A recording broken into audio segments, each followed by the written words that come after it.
efforts pour rejoindre les pays développés. Je passe un appel aux candidats. Je vous donne ma voix, mais بالمقابل وش راح تعطيني lorsque je te donne ma voix. Il faut être un honnête homme, il faut être un fidèle homme pour un autre pays. Comme étant une étudiante, bien sûr, nous avons des droits à revendiquer. On souffre beaucoup, mais بالمقابل, on donne la voix, on donne notre voix pour revendiquer des choses. Qu'est-ce que tu vas me donner lorsque je te donne ma voix? Pour trouver la réponse, il faut se mettre à la place des citoyens pour ressentir la souffrance des peuples, pour ressentir ce que le peuple souffre. Pour trouver la réponse, ce que tu vas me donner lorsque je te donne ma voix, il faut être un honnête homme, il faut être un fidèle homme pour que tu peux prendre cette place avec mérite. Tu mérites cette place. On va écouter également votre collègue. Et voilà. Donc personnellement, je serai parmi les femmes et les gens algériens qui vont participer aux élections avec force. Au scrutin du 10 mai prochain. D'autant plus, l'État tient à engager la femme algérienne dans la vie politique et il lui donne une place prestigieuse avec l'homme. Cela m'encourage beaucoup à participer à la politique et à la vie politique algérienne. Très bien, on va écouter également votre collègue. Alors, pour le moment, nous avons Aouergla 2 qui s'apprêtent à voter, plutôt qui ne veulent pas voter, et la demoiselle qui souhaite voter. Quelle est votre position? Bonsoir tout le monde.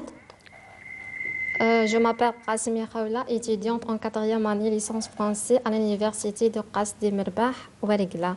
À l'heure actuelle, notre pays a vécu un événement très important, surtout après les événements qui touchent la plupart des pays arabes comme la Tunisie, l'Égypte et d'autres pays.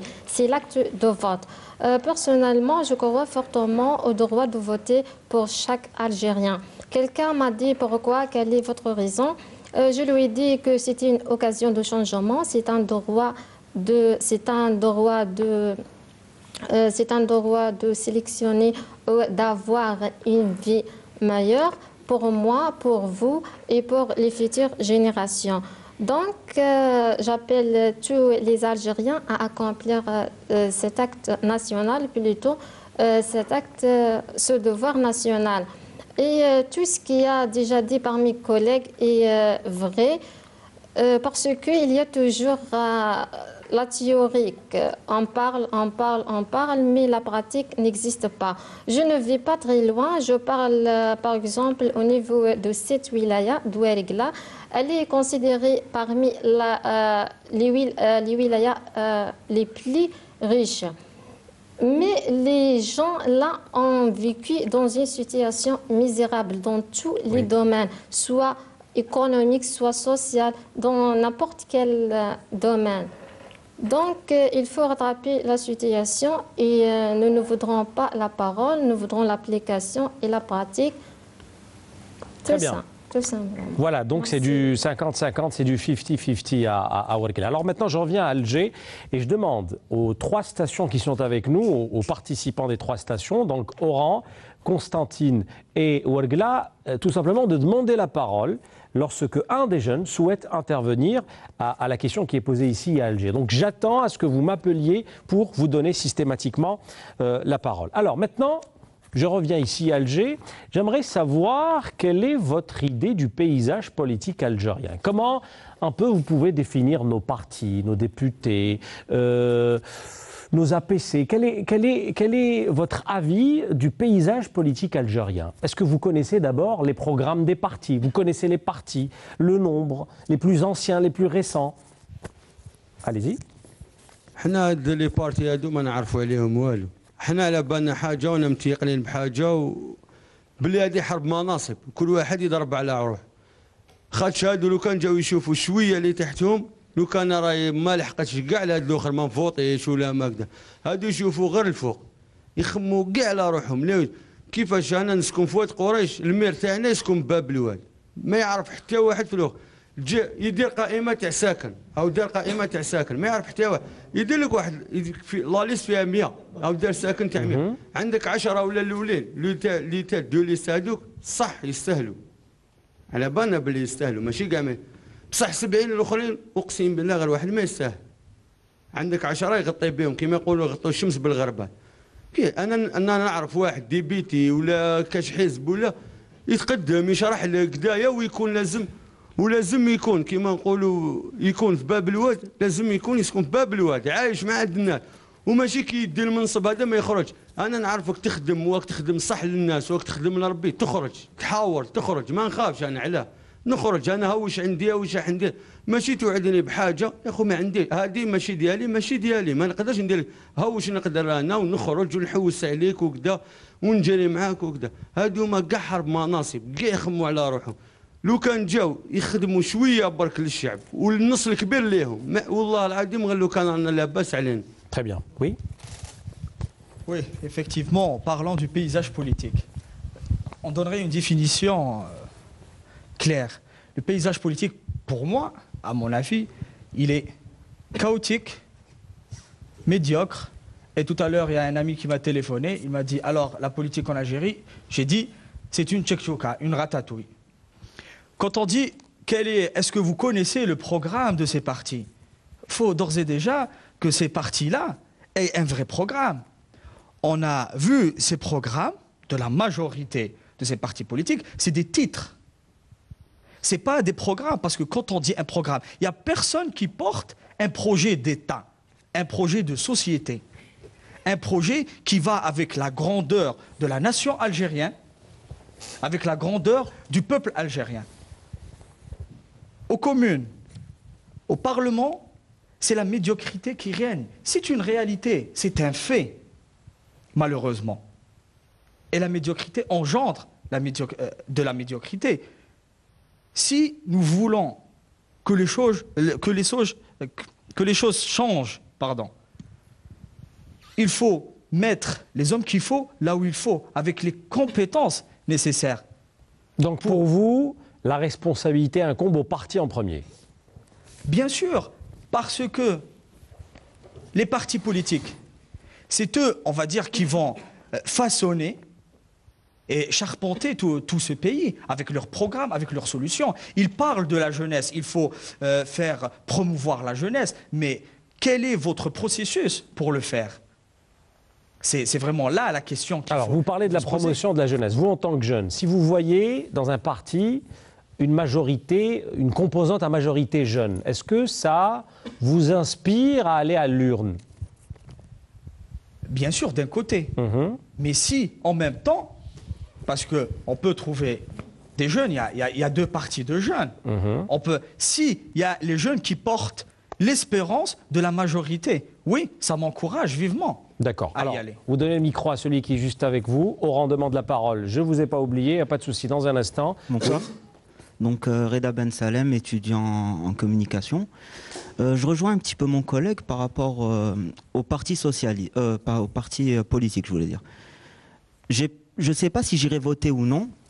Donc, à partir de là, j'ai fait des recherches sur Internet parce que j'ai 25 ans.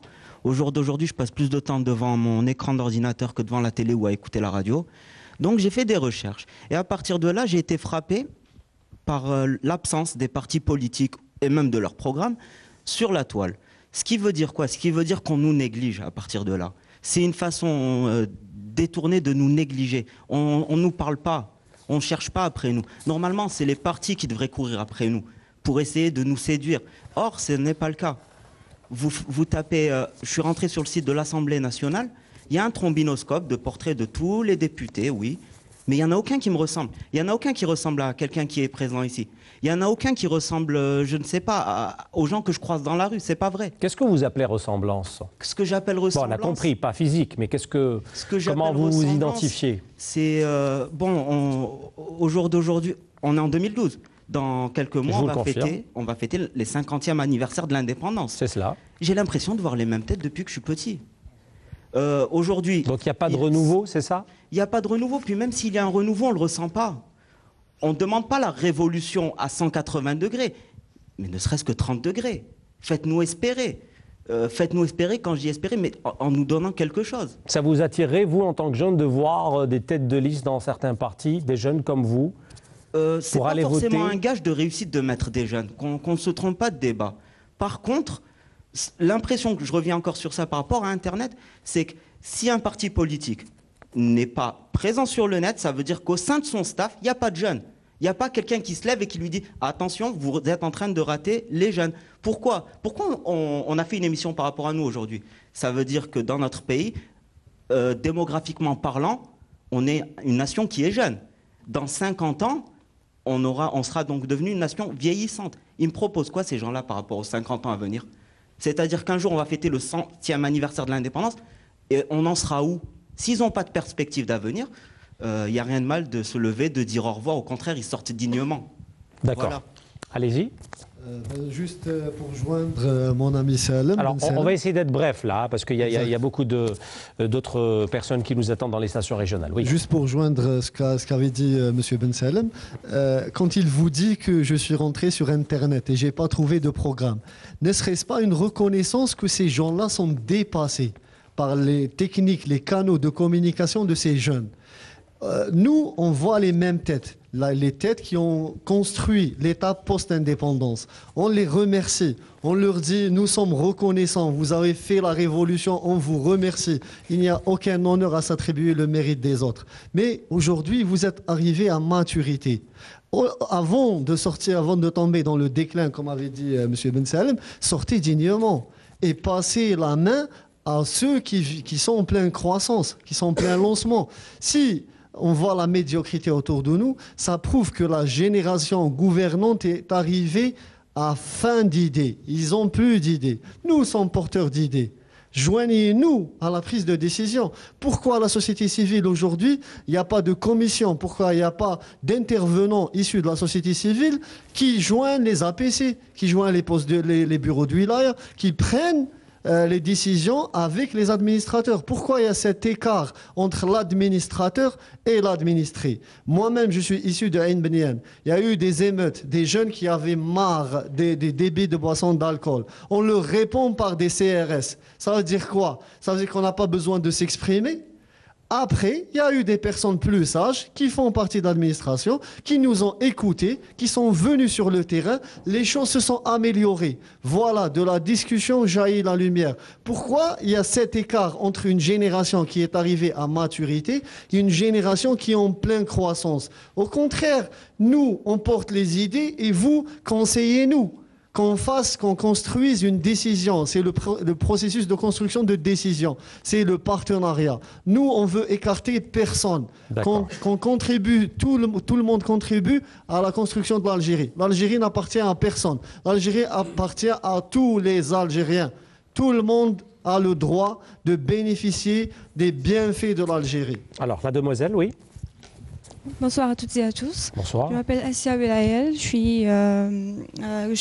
travaille comme comptable là, actuellement. Et puis je suis militante de la société civile. Je dois rajouter quelque chose aux intervenants et je les remercie infiniment. Et puis, je vois, entre guillemets, je vois que l'Algérie est malade et je lui souhaite vraiment qu'elle va guérir au plus vite possible. Donc, il y a un point qui manque au paysage de la politique algérienne. Il y a la transparence qui est absente.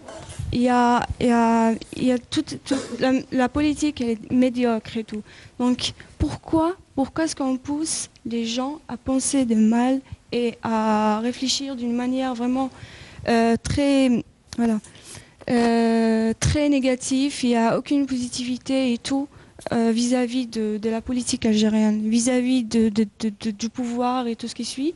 Donc là, je pense que l'Algérie doit penser à la gestion, puisque tous les regards étrangers se sont focalisés vers l'Algérie.